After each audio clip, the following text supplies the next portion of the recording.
Hello friends, welcome back to TechGetter Official. In today's video, I'll show you how to fix the VAN81 error code in League of Legends. So let's jump right into it. First, open the Start menu and search for Task Manager. Make sure that League of Legends, Riot Client, or Vanguard are not running. If you find any of them, right-click and select End Task.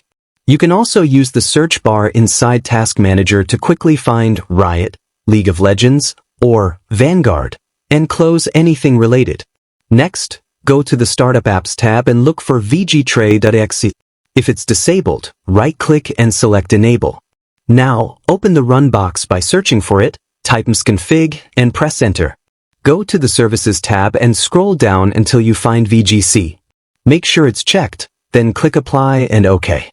Restart your PC when prompted. For most users, this fixes the problem. But if it doesn't, here's the second method.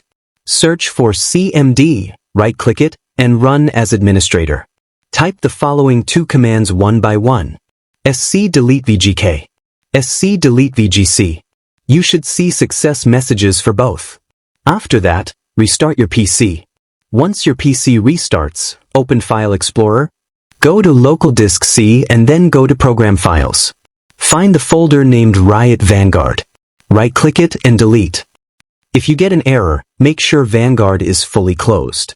Now open the Riot client, log in, and instead of the play button, you'll see Update under League of Legends.